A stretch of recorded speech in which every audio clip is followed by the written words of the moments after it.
Soy Fernando Díaz Villanueva, hoy es 21 de marzo de 2018 y esto es La Contracrónica.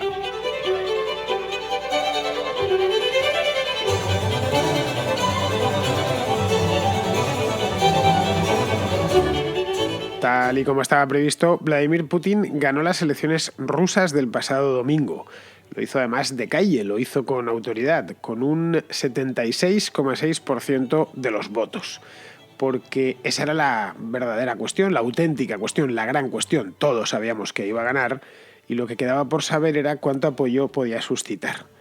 Y la verdad es que vemos que es muchísimo más de lo que incluso le daban las encuestas más optimistas. Le estaban dando aproximadamente poco más de un 70%. Pues bien, 76,6%.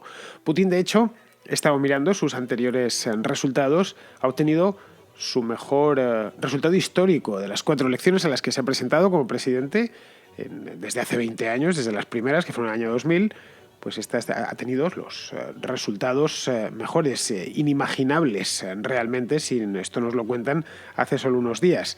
Tras él quedó el comunista Pavel Grudinin con un 11 y pico por ciento de los votos y el nacionalista Vladimir Zhirinovsky, que lleva toda la vida ahí, con un 5 y pico de los votos. Ahora más que nunca puede decirse aquello de que Putin es Rusia y Rusia es Putin, para lo bueno pero también para lo malo, que en el caso de Putin lo malo es mucho, como hemos tenido ocasión de comprobar a lo largo de los últimos 20 años. Tiene por delante no 20 años, pero sí tiene 6 garantizados, 6 años de poder, que no será omnímodo porque el presidente de Rusia, aunque nos lo parezca fuera, no tiene un poder omnímodo, y ya lo expliqué en aquel programa, pero sí suficiente para hacer y deshacer a su antojo, que era un poco su idea. Pues bien, como ni yo ni los oyentes de La Contracrónica, alguno habrá, pero vamos, no creo que muchos, estamos en Rusia, lo que nos interesa saber ahora es qué significa esta victoria para el mundo. Y eso es lo que vamos a ver hoy.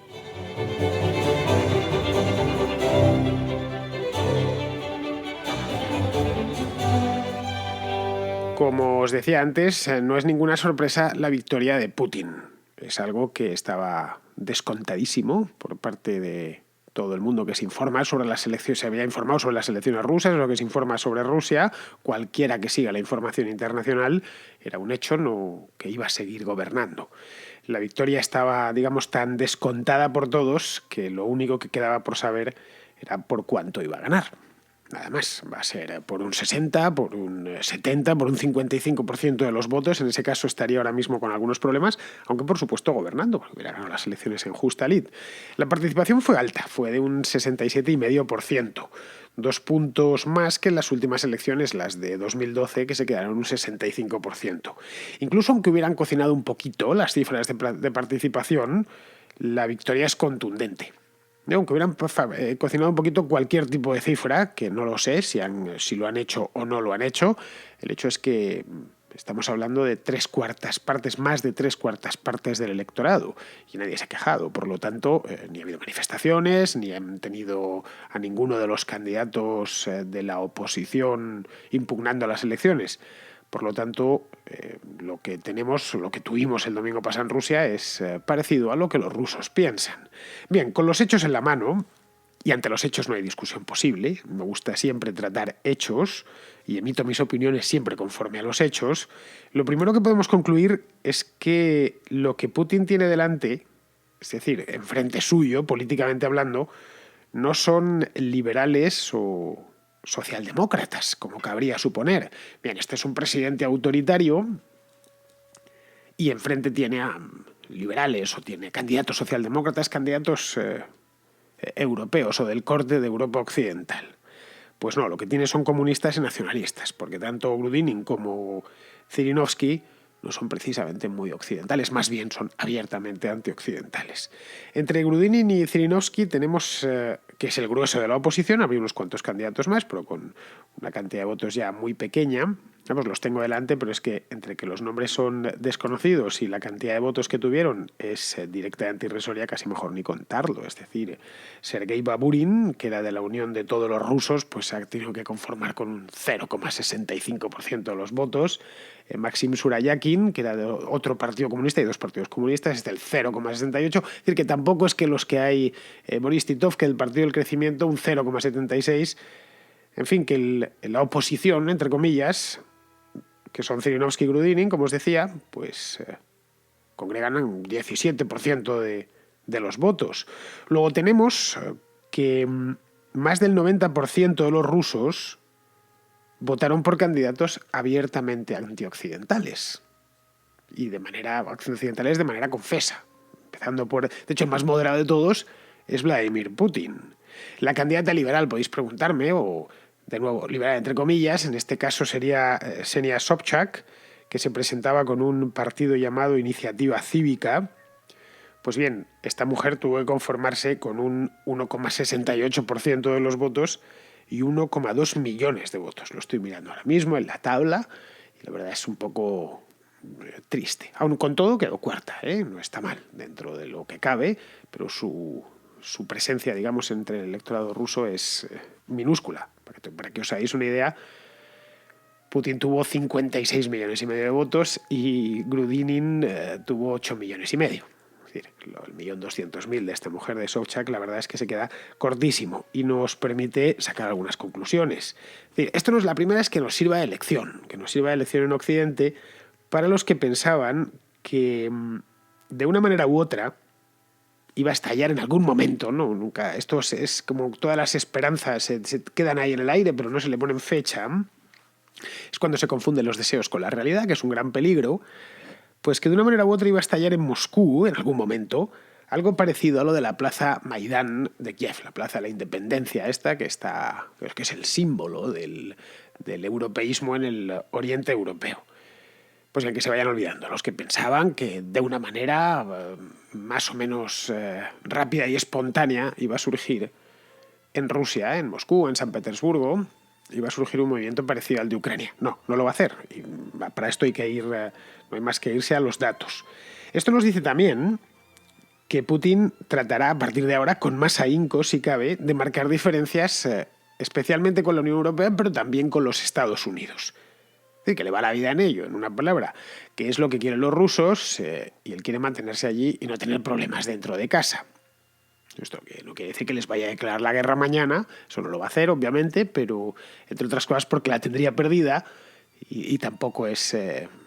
Putin puede ser malvado y de hecho estoy persuadido de que lo es, nadie se pasa 20 años en el poder sin ser un malvado, pero no está loco.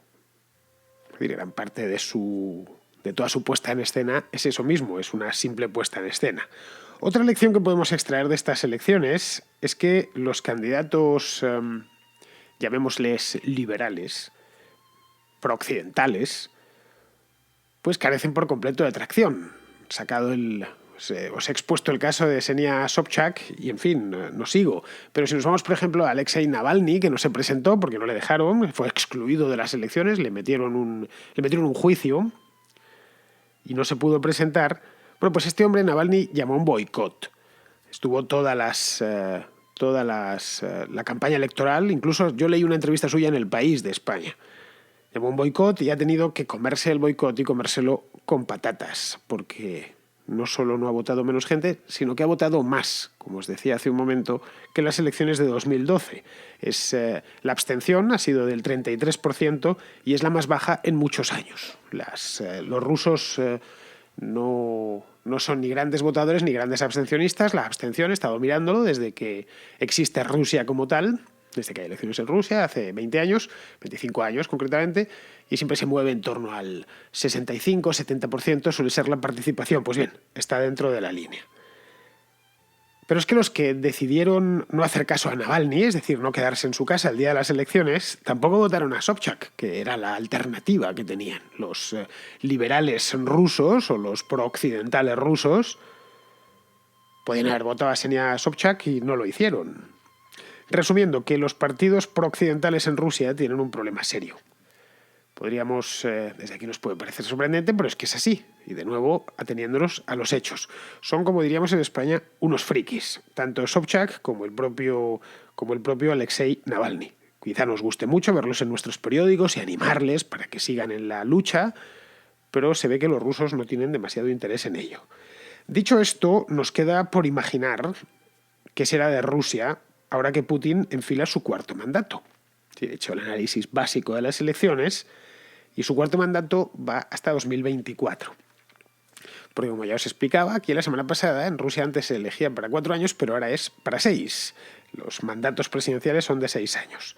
A su término, es decir, en 2024, dentro de 6 años, yo espero seguir haciendo la contracrónica y Putin espera seguir mandando. Ese año Putin, aparte de mandar, que lo hará por lo menos hasta las elecciones, tendrá ya 72 años, de los cuales habrá pasado 21 como presidente de Rusia. Ojo, es una cantidad de tiempo respetable. En España ni Felipe González gobernó tanto tiempo. Felipe González no sé si gobernó 12 o 13 años y nos pareció que estaba ahí eternamente. Pero es que si nos vamos a la historia de la Rusia del siglo XX, con la Unión Soviética incluida, por supuesto, nos encontramos con que, bueno, pues el anterior es que fue Stalin el que gobernó más de 20 años, porque Brezhnev, que estuvo del 64, creo, al 82, pues teníamos 18 años. Bueno, y Gorbachev estuvo solo 6 años al frente del Kremlin, del 85 al 91, luego se descompuso el invento y no pudo seguir gobernando. Así que el mandato de Putin, unos 4 mandatos seguidos de Putin, y habría que sumarles otros 4 años más en los que estuvo de primer ministro con Medvedev como presidente. Es decir, que Putin para el final de este mandato habrá marcado un cuarto de siglo completo, más de un cuarto de siglo, de la política rusa. En este punto solo queda concluir que es un tipo que a estas alturas que ve ya que se ve en su recta final al frente del gobierno y bueno, está ya cumpliendo años y para entonces tendrá 72, pues es inevitable que querrá que le recuerden, que le dediquen calles y le hagan monumentos cuando muera. Diréis que presumido, qué vanidoso. Bueno, eso es lo que quieren todos los políticos de todos los países del mundo. Lo que pasa es que no lo dicen en voz alta porque quedaría mal. El político es un ser que durante su vida le domina la soberbia, durante su vida pública. Y al final, cuando ya ven que la cosa se acaba, se pierden con la vanidad.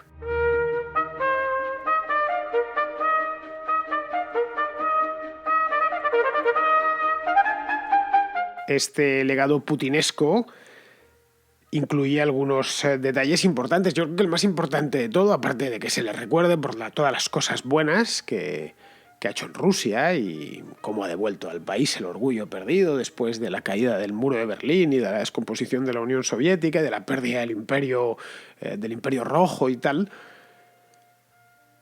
pues una de los elementos fundamentales cuando uno quiere dejar un legado, ya sea al frente de un país como presidente o al frente de una empresa como director general, es nombrar sucesor que continúe la obra de uno, del que quiere dejar legado. Y eso evidentemente tiene que empezar, no sé si a hacerlo ya, pero sí a pensarlo ya, si es que no lo ha pensado, claro. Es decir, tener una persona que le continúe, a la que vaya formando, que se convierta en su delfín. Puede ser que lo tenga, puede ser que no. La verdad es que tampoco ha dado muchas muestras. Podría ser Medvedev, que ha sido no su delfín, pero sí su tándem, y lo ha sido durante los últimos 20 años. Medvedev es 10 años más joven que él, es decir, que dentro de 6 años tendrá 62. Bueno, no es mala edad para hacerse cargo ponerse al frente de un gobierno. Yo creo que es una edad idónea. A partir de los 60 un presidente es perfecto por la experiencia que tiene y cómo conoce no solo el gobierno en sí, sino sobre todo cómo conoce el mundo. Lo que no sé es si Putin estará por la labor de que su sucesor dure poco o querrá uno que le dure más tiempo y por eso hay que empezar más joven. Es decir, podría ser Medvedev o podría ser otro. Eso la verdad es que no tenemos ni idea. Otro que todavía no ha asomado y que no podemos ni siquiera imaginar el nombre. Faltan 6 años. Como el juego de poderes en Rusia es tan delicado, no solo tendrá que gustarle a él, que también, obviamente, sino a los oligarcas y a los caudillos de la administración moscovita y de la administración de las provincias, de la administración regional, que es muy poderosa en un país tan gigantesco como Rusia. Bien, eso dentro de casa. Eso ya se irá viendo a lo largo de los próximos 6 años. En el exterior la pregunta yo creo que es una pregunta fundamental, es si, ya que ha ganado y tiene asegurado el poder durante 6 años, si será o no será más flexible en política exterior. Esa yo creo que es la pregunta que se está haciendo todo el mundo ahora. Bien, una vez has conseguido lo que buscabas, que era que te reeligiesen, y además ha conseguido salir por la puerta grande como los toreros, a partir de ahora ya no hará falta que te des tanto en el pecho como los orangutanes. Es decir, ya está, ya eres el presidente y vas a serlo hasta 2024. Más allá incluso que el propio Donald Trump, que en 2020 podrían aventarle de la Casa Blanca. Es una pregunta buena que no la sabemos. Actualmente Rusia tiene 3 grandes frentes exteriores abiertos. Uno es el conflicto de Ucrania, que lo tiene justo debajo. El otro es la guerra en Siria, un poquitín más abajo. Y el último está lejos, lo que pasa es que lleva muchos años abierto y no se termina de cerrar, que es la disputa de las Islas Kuriles. En este caso es con Japón. Bien, vamos a empezar por el final, por el tema de las Kuriles. Las Kuriles son un archipiélago del Océano Pacífico, justo es lo que separa el Océano Pacífico del Mar de Ojotsk. Un archipiélago que va de la isla de Hokkaido, la última isla, la más septentrional del Japón, atraviesa en diagonal hasta la punta de la península de Kamchatka. Más o menos tenéis un poco la idea en el mapa, os lo he intentado describir. Ahora, si tenéis dudas, buscadlas en Google Maps y veréis allí las Kuriles en toda su extensión. Es un archipiélago larguísimo, está una detrás de la otra. Deben de ser de origen volcánico, pues es el cinturón de fuego del Pacífico, se llama eso. Bueno, son un montón de islas, no sé cuántas, pero está muy poco poblada. Se ha ido a mirar exactamente la población y tienen unos 20.000 habitantes. Es decir, no es que haya allí grandes ciudades, ni puertos importantísimos, ni grandes riquezas. Y se encuentran todas las Islas Kuriles, sin excepción, bajo jurisdicción rusa. La verdad es que no siempre fue así. En el siglo XIX, cuando estaban expandiéndose, el Imperio ruso y el Imperio japonés chocaron ahí en las Kuriles y decidieron repartírselas, las del sur para Japón y el resto para Rusia. Pero en el año 1945, cuando el Imperio japonés implosionó y tuvo su derrota absoluta después de los lanzamientos de las 2 bombas nucleares, la de Hiroshima y la de Nagasaki, lo que hizo Stalin fue invadir las islas del sur que correspondían o que pertenecían a Japón desde el siglo anterior. Las ocupó y ahí se quedó la cosa. Japón, la verdad es que tenía cosas más importantes en las que pensar en 1945 que en recuperar unos islotes perdidos en el extremo norte. Como os podéis imaginar, encima de la isla de Hokkaido, ya camino de Kamchatka, hace un frío que pela. No es un lugar donde uno iría a bañarse a la playa y tampoco seguramente a comprarse una casa de veraneo. Pero bueno, la cuestión es que los japoneses desde entonces lo tienen como una espina clavada en lo más profundo del orgullo nacional y las vienen reclamando por esa ocupación que consideran que es ilegal. Porque dicen que lo que salió de los tratados de San Francisco fue que que Rusia podía ocuparlo todo menos lo que había pertenecido a Japón en el pasado. De hecho, queda muy cerquita de las costas japonesas. Las islas más meridionales de las Kuriles quedan a solo 30 kilómetros de las costas de Hokkaido. No sé si se podrán ver quizá en los días claros, nunca he estado allí, pero vamos, que si lo miráis en el mapa veréis que están casi una encima de la otra. Bien, Japón reclama eso desde entonces, los soviéticos pasaron del tema, no quisieron saber nada del asunto, y ya con la caída de la Unión Soviética y el nacimiento de Rusia, Japón ha hecho todo tipo de negociaciones para intentar recuperar las islas del sur sin éxito. Putin se ha negado una y otra vez a devolver nada. Entre otras cosas, eso iría contra el orgullo nacional, por pequeño que sea, un solo metro cuadrado de la patria, de la madre Rusia, pues sería poco menos que un insulto. Pero no sé, ahora podría hacerlo como gesto de buena voluntad hacia uno de los principales aliados de Estados Unidos. No lo sabemos, la verdad. La cosa está ahí totalmente parada desde hace, año 1945, desde hace más de 70 años y yo personalmente no creo que se vaya a mover mucho. Pero bueno, lo mismo quizá, este mismo año la cosa va y se resuelve, 70 años después. El tema de Ucrania, que es más grave que el de las Islas Kuriles, está todavía más atascado. Y lo seguirá estando porque Rusia no se va a retirar de Crimea. Ni en broma, vamos. Y no se va a retirar porque los crimeanos no quieren, o la mayor parte de crimeanos no quieren. Y además se da la circunstancia de que en Alemania se ha formado una coalición que no es precisamente prorrusa. Y luego en otros países importantes de la Unión Europea pues se la tienen jurada a Putin. En Francia porque estuvieron los rusos haciendo campaña internetera, digital a favor de Marine Le Pen y del Frente Nacional, en España por lo que pasó con Cataluña, en el Reino Unido por las injerencias en lo del Brexit. Así que ahí no va a encontrar tampoco muchas ganas de negociar nada. Y por último, tendríamos el asunto de Siria, que es por lo menos el follón más conocido de todos los que se ha metido Putin a lo largo de los 2 últimos años, porque lo de Ucrania viene de antes. Yo creo que en el tema este de Siria, Rusia ya ha cumplido el objetivo que buscaba, que no era otro que devolver al país a la gran política mundial, de donde había salido a finales de los años 80, cuando entra ya en la fase final de la crisis terminal de la URSS, y ha vuelto ahora, 25 años después, o 20 y tantos años después, sí, aproximadamente 25 años después, porque ellos se meten en Siria a raíz de la irrupción del Estado Islámico, y eso fue en el año 2014. Es decir, los rusos llevaban 25 años con problemas, pero dentro de sus fronteras. Si un soldado ruso disparaba, lo hacía siempre dentro de Rusia. Tenemos la imagen de las imágenes aquellas de Grozny o el Donbass, etcétera, problemas que habían tenido en la propia Rusia o en las repúblicas aledañas.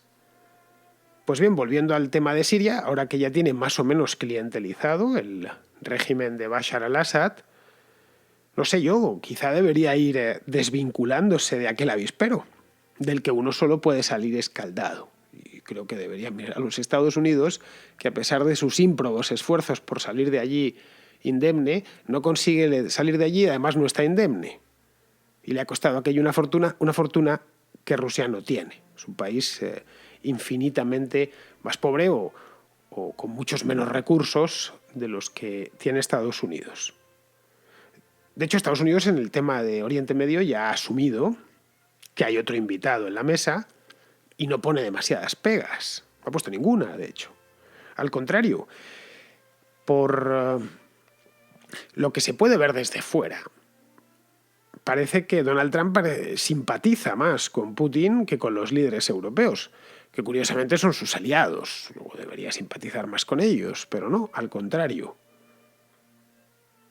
Yo creo que a Trump le parece un buen contrapeso la existencia de Rusia o de la Rusia de Putin. Y por qué no decirlo, también tiene respeto por él, cuyos enredos, especialmente a través de las redes, han hecho sudar la gota gorda a más de uno, entre ellos al propio Mariano Rajoy, en el referéndum del año pasado. En resumen, yo creo que todo seguirá como hasta ahora, pero con más tranquilidad y sin las urgencias por sacar pecho que ha tenido Putin hasta ahora. No por nada, simplemente porque ya no le hace falta.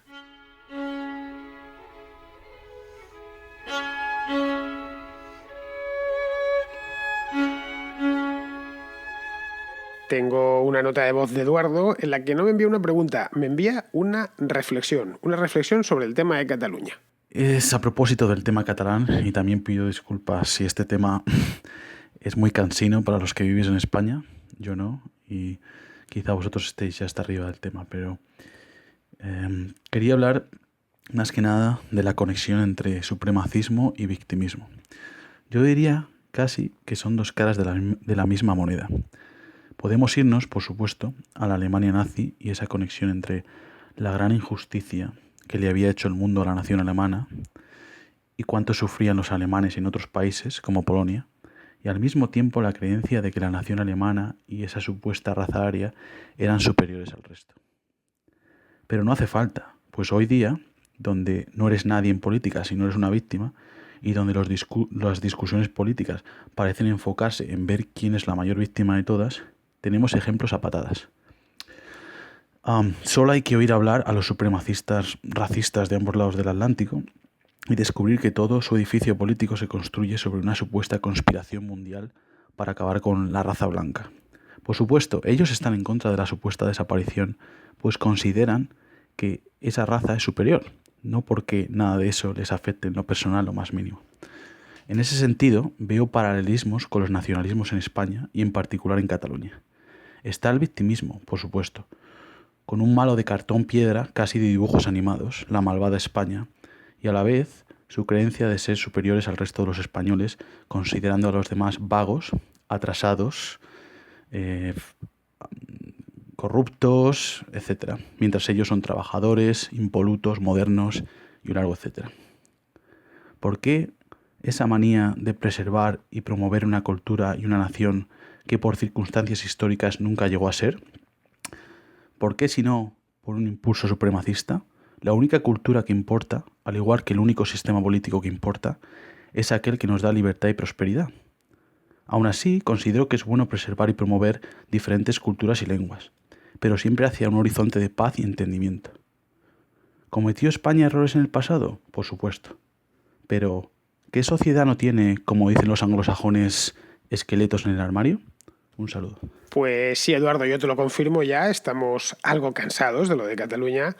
No por nada, pues son muchos meses, la cosa tampoco cambia, no sucede nada fundamental y además aquello ha devenido un sainete. Entonces termina uno, de todo se cansa uno, hasta de las cosas que más nos entretuvieron en el pasado. Y lo de Cataluña, doy fe que nos entretuvo mucho, especialmente a lo largo del mes de septiembre y de octubre, pero es que ahora es lo mismo prácticamente todos los días. Y respecto al supremacismo del que hablas, bueno, casi siempre se construye sobre el victimismo. De hecho, el supremacismo suele justificarse sobre una ofensa previa. Eso es así, ya digo, casi siempre. No siempre, pero casi siempre. En el caso que nos traes, yo creo que sí existe esa relación directa.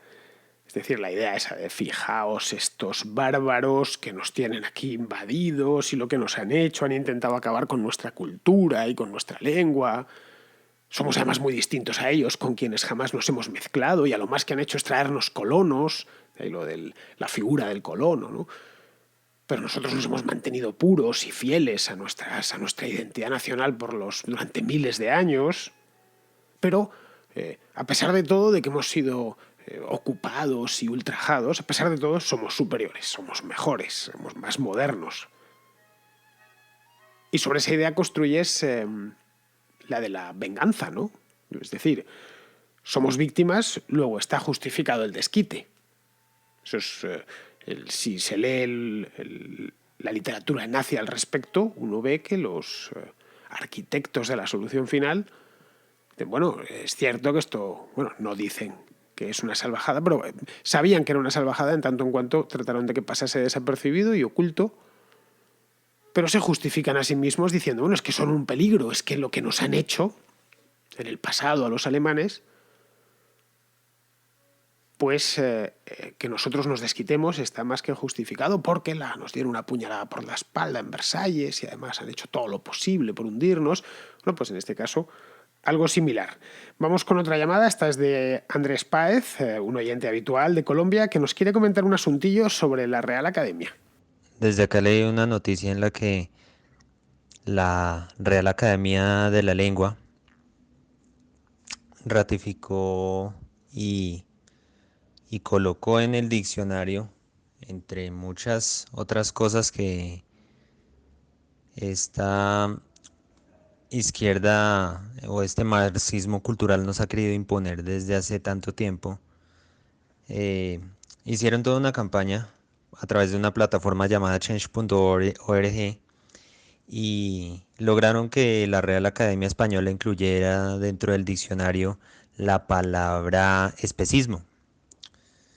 Esto me parece un exabrupto de parte de la RAE. Me parece que es tal vez el primer paso para que se comience a judicializar a todos aquellos que nos gusta la carne, simplemente porque comemos carne. Y es que ahora, según este marxismo cultural, toda la gente que come carne, toda la gente que no está de acuerdo con las ideas de ellos, son criminales, abiertamente. Pues mira, Andrés, el lema de la Real Academia Española, como supongo que ya sabrás, es limpia, fija y da esplendor. Y esto es así desde que se fundó en el año 1713. No está mal, son más de 300 años que sigue funcionando, 305 años va a hacer este año. Bien, su función, como reza su propio lema, no es inventarse palabras. Para eso ya están los políticos y los poetas. Yo prefiero las palabras que se inventan los poetas a las de los políticos. Vamos, la RAE no crea una palabra. Dice, esta palabra a partir de ahora va a ser como las monedas de curso legal, forzoso, y tenéis que emplearla sí o sí. La academia lo único que hace es fijar las que el hablante crea y emplea, las que los hablantes crean y emplean, las que van apareciendo. Entonces, esto de especismo, que está incluido en el diccionario desde el pasado mes de diciembre, es un término poco empleado, aunque sí está empleado. Se emplea en ciertos ámbitos, especialmente, lógicamente, entre animalistas, ecologistas y tal. Luego a mí me parece lógico que esté recogida dentro del diccionario de la Real Academia, porque un empleo tiene, es decir, no es una palabra que yo desde luego la conocía, y como yo creo que hay millones de hispanohablantes que, al menos en un registro oculto, que sí conocemos la palabra especismo y sabemos lo que significa. Podremos decir, es una palabra muy reciente, ya, pues una palabra muy reciente, pero que se emplea, por muy reciente que sea.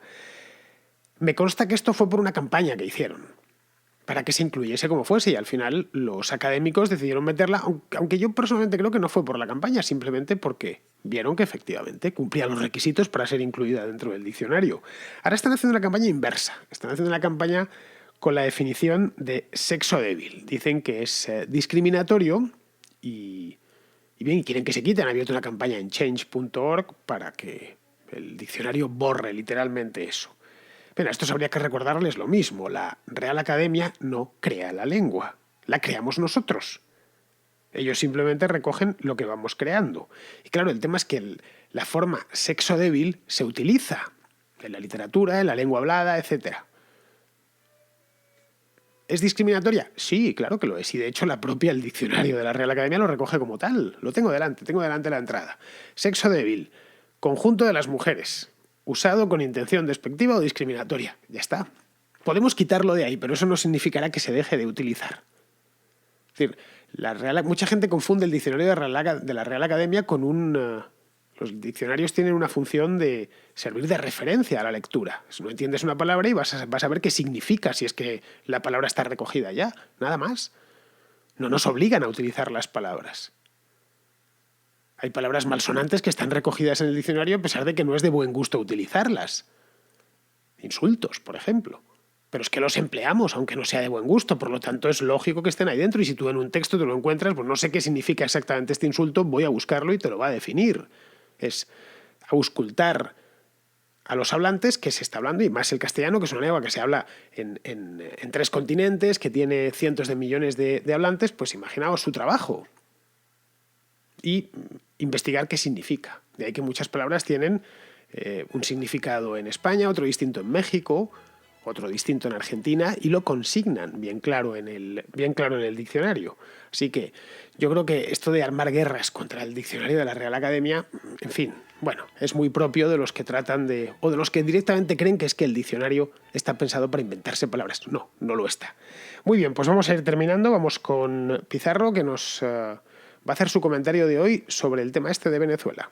La inmensa mayoría de quienes jaleaban, apoyaban y aplaudían la revolución bolivariana y su socialismo del siglo XXI siguen entre nosotros. Fueron bien intencionados que dudaron de los agoreros que anunciaban el desastre, y fueron obcecados inconmovibles que negaron el desastre cuando se hizo incuestionable.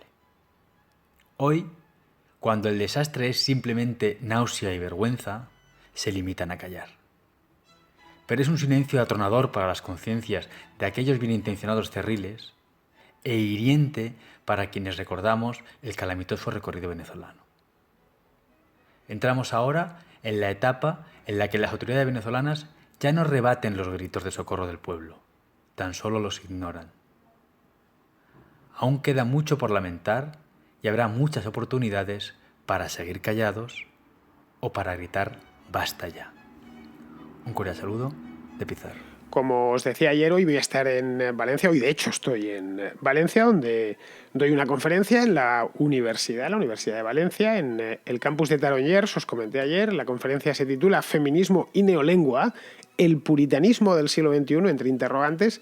Esto será a las 6 de la tarde, lo digo por si estáis por allí, os interesa acudir. La entrada, por supuesto, es libre, lo organiza Students for Liberty.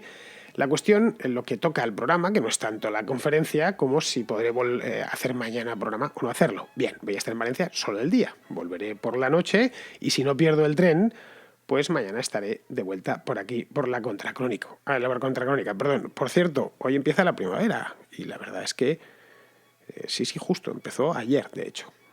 Pero parece que hemos entrado en el invierno. No sé si os habéis dado cuenta, os lo iba a felicitar, que empezaba la primavera, y hasta os pensaba poner un poco de música, pero bueno, yo creo que, pero al fin de cuentas, en Madrid hace frío, no lo sé, quizá en otras partes no hace tanto frío. Bueno, aunque claro, en el hemisferio sur lo que empieza es el otoño, pero bueno, en México seguro que hace un día estupendo. Además está más al sur y entonces hace un día estupendo, y como empieza la primavera, no solo aquí, sino también en otros lugares, pues qué mejor que despedirse hoy con la música que describe mejor que ninguna otra la primavera, que es, sí, es eso, efectivamente, este concierto de Vivaldi. Hasta mañana, amigos.